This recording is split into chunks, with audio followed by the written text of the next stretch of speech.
Alam nyo ba na ang ating L3 ay naglalaman lamang ng 100 sacks? Compare mo dito sa napakaraming volume ng mga bigas na yan. Maraming nagtatanong kung ilan daw ang kasya sa ating L300. So, ayan po ay 100 sacks lang in 25 kilos mga lodi.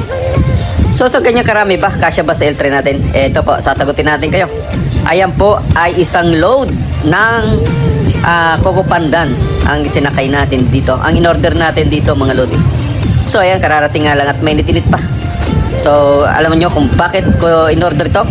Sapagkat ito po ang mga lodi ay siyang napakabilis na fast moving dito sa ating area. Kung ano mga guys, no, kung alin talaga yung fast moving na bigas, yun po ang bibili natin.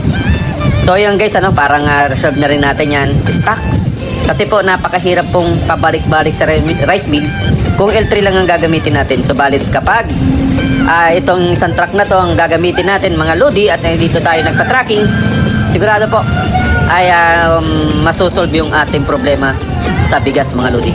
So kung halimbawa kulang yung ating stocks, ay magsusundot na lang tayo gamit ang ating L300. So yun guys, magkano ba ang pinapatong ko dyan sa isang sako ng Coco Pandan? Usually mga idol, tatapatin natin kayo. So ang kalakaran kasi depende sa location or sa lugar ng inyong mga area. Dito kasi sa amin guys, war price ang datingan.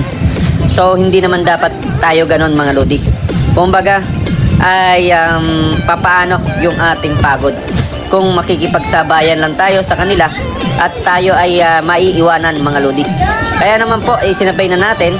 Dati kumikita tayo ng 80 to 60 pesos per sacks. Ngayon po ay hindi na. Alam mo bakit? Mayroon pong nagbangon or mayroong nagtayo na isang bigasan din, ay napakababa po ng bigay niyang presyo. So ngayon guys, nalaman natin na mababa ang presyo niya, alangan na hindi tayo sumabay. So yun po ang ginawa natin, makipagsabayan. Kapag umayaw ka at natalo ka, malamang sila po ang mamamayagpag sa larangan ng pagbibigas. Kaya kung kaya nyo isabay nyo na, diskartehan nyo para hindi po kayo mapag-iwanan at sigurado po na lalaban na lang tayo ng parehas. So sabi nga, dito kapag umayaw ka, ikaw ang talo. Kaya tayo ay lalaban na lang tayo ng parehas. So sa mga nagbibigas dyan, meron ba kayong ganitong kompetensya sa inyong lugar? Opo, dati kasi nung hindi pa na pandemic ay malaki po ang tubo natin sa bigas at marami na rin pong yumaman. Pero ngayon, halos tabla-tabla na lang mga lodi.